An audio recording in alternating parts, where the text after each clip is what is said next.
Flawless hits.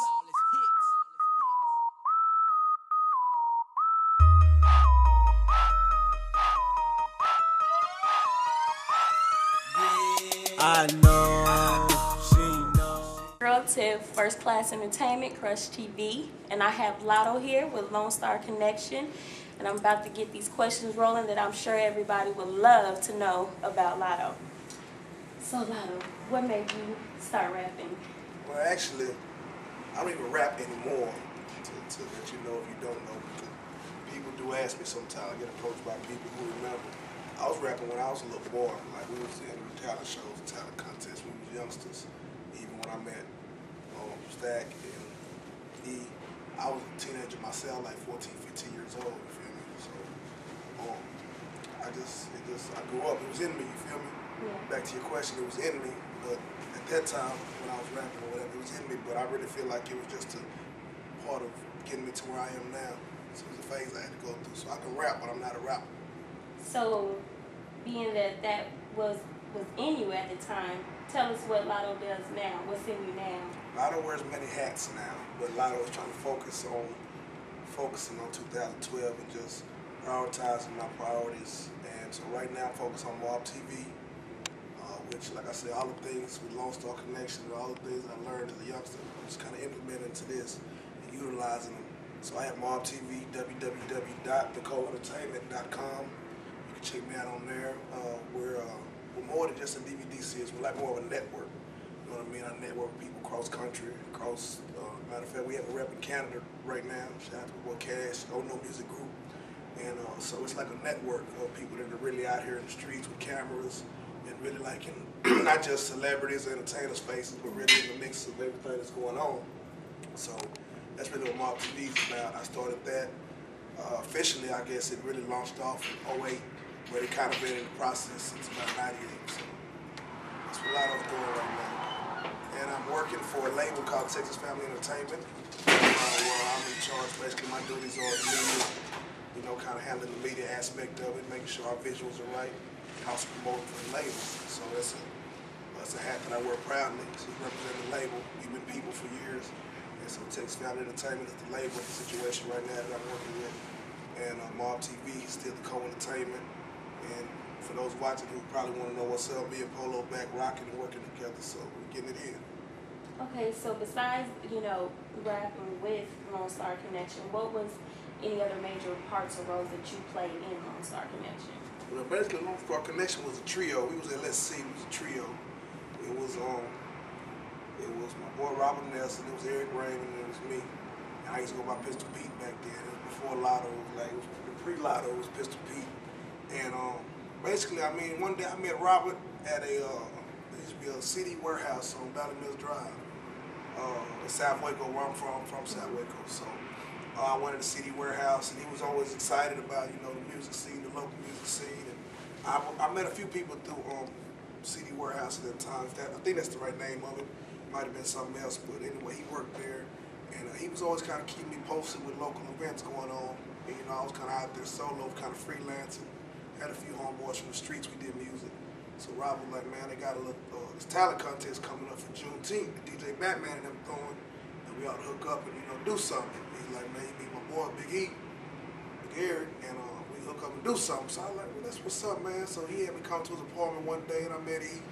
You know what I'm saying? It was like we was brothers from another mother instantly, like, you know what I'm saying? We just and I never went nowhere else. Like 15 years old, I was around him all the time, you know what I'm saying? Like, just moving and grooving. Like, he let me drive his car. He grown, he like 25, 26. He let me drive his car, go places, do what I need to do, and rip and run the streets. And at that time, I was DJing also.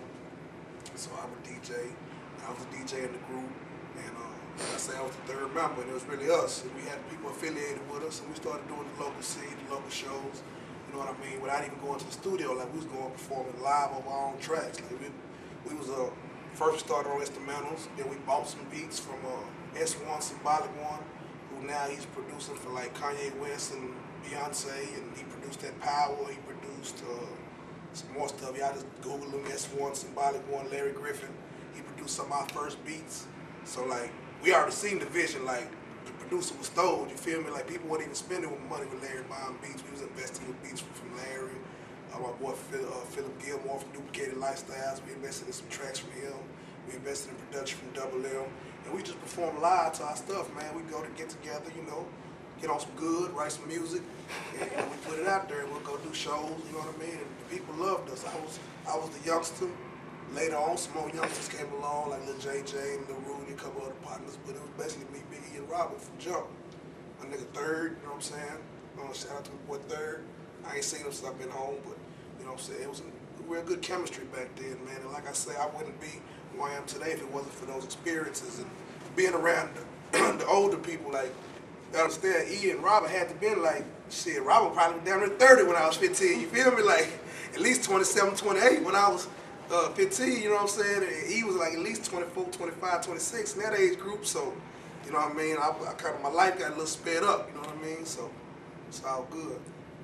Well, tell us about the ups and downs you faced with being in Lone Star Connection. Were there any ups and downs? Of course, it's gonna be ups and downs, man. When you're young and you don't have somebody giving you you don't have a direct something to watch the business. Like you're not seeing. You're not in New York. You're not in Atlanta or Houston, where it's like you see it in your face every day. So we had to make our own way. Basically, before a lot of these people that you're probably fans of right now, we was trying to make our own way. You feel me? Doing our own, spending our own money. We never had no investors into us, no big investors. It was always our own money. And you know, we did what we had to do to get our bread, you know what I'm saying? And when we would talk about that, Lord knows what we probably was doing to get some bread at that time, you know what I'm saying? And whatever, but we did learn the hard way. You say ups and downs is that you cannot clean up good, dirty money and make it clean, you feel me? Yeah. There were times we tried a little old, we'll throw this show, we'll throw this party, it might be dirty money, we try to clean it and be legit, but it don't work. God don't work like that, man, so it didn't work. But regardless, we learned those lessons young, you know what I mean? We learned a bunch of other lessons. We had good times, good memories, man, so many laughs, and remember, we had our own language. We were talking our own language. People didn't understand what we was talking about, you feel me?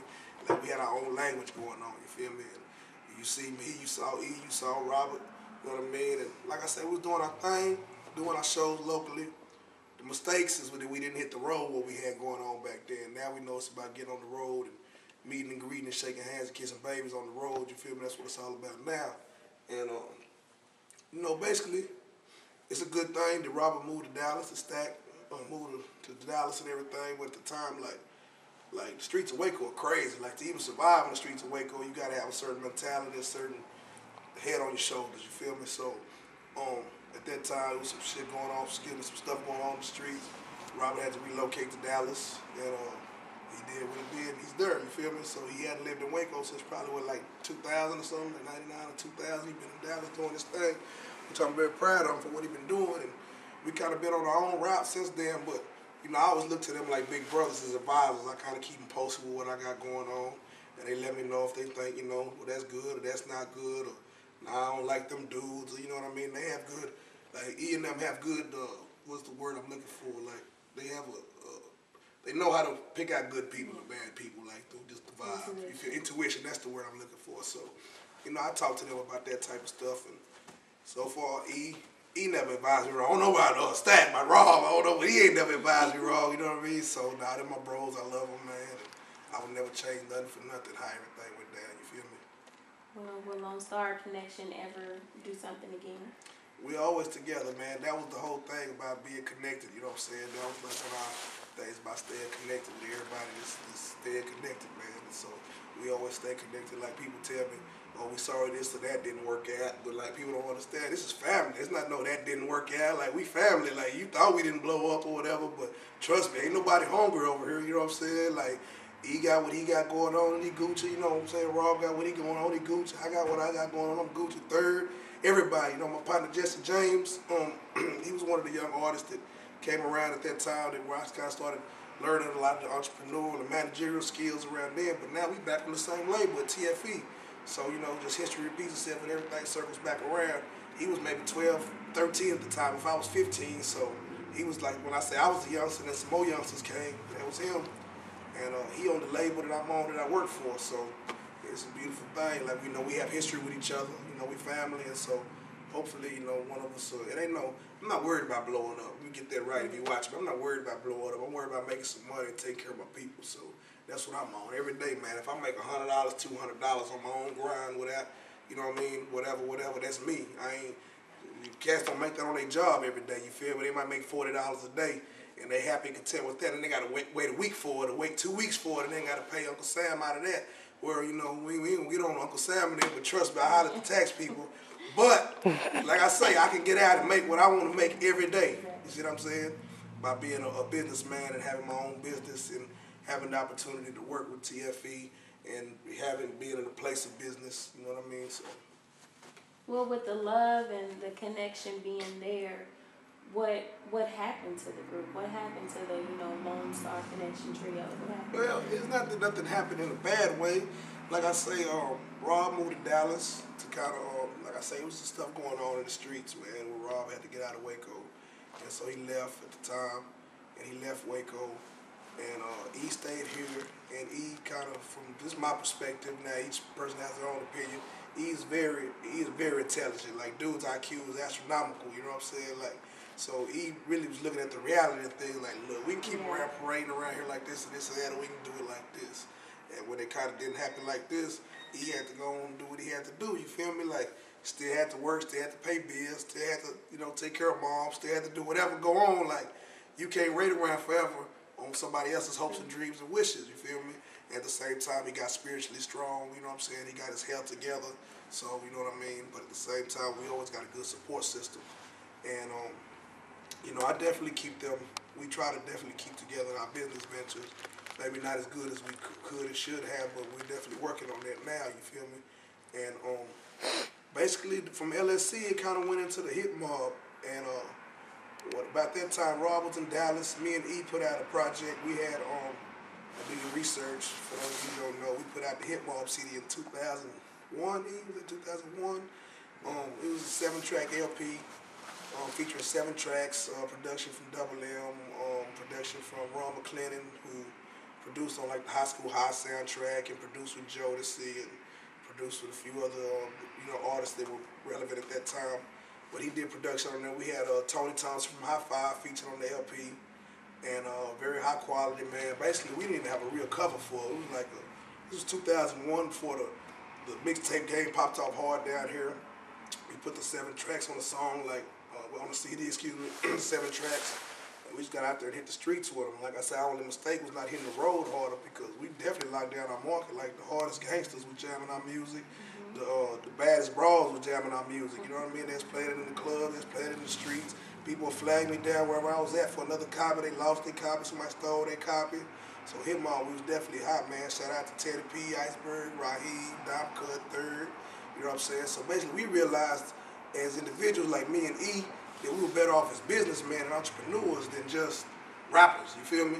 So we, like I said, we could rap. We could put together the cleverest, you know what I'm saying? Like, we have phenomenal vocabularies and IQs, so it's nothing to put some words together and make it sound good, but it's a whole demeanor, a whole swag, it's a whole kit. And a lot of you people do not have that whole thing, so give it up or find you something else to do. Go be a promoter, a producer, you know, be a videographer, be a, you know, do something, be a graphic designer, you know, be the driver, carry the bags for the label, do something. But, you know, a lot of y'all boo-boo garbage, y'all running the crowds about the clubs, man. Stop that, man, for real, man. It's time for real business to shine. Y'all out here talking about a bunch of money you ain't got, a bunch of money you ain't gonna get. You know what I'm saying? You out here talking about a bunch of women that you ain't gonna do all that to, what you talking about. So, you know, I mean, just chill out, bro, and get some money, or ma'am, or whoever you is, if you're listening and watching, you know what I'm saying? But like I said, me and E realized that we was better off as entrepreneurs than actually entertainers. And we, you know what I mean, he kind of fell back more on the business role, and I kind of fell back in the business, but was kind of like the face of us. And we put out the Hit Mob LP, man, and like I said, that was summer of 2001. We on fire, looking good, feeling good, plenty of money flowing, everybody, you know, looking good, we popular, you know what I'm saying? So that lasted a while till everything kind of just did how it did. I blame a lot of it. I went to prison in 2003. So the Hit Mob thing kind of just fell under without that guidance and leadership. Like I said, that was during the time where he was kind of going through his situations and working on spirituality and health and life and all that good stuff. So that's what I feel happened. And like I said, I love my bros, man, and we definitely will be connected regardless for life. Like, it ain't even, if we never put out a music CD again or anything, my plan was to always blow up some other artists, come back around, and then I could get my baby and Manny Fresh on, you feel me? Because I can rap, but like I say, I'm about bread right now, and I ain't got time to be.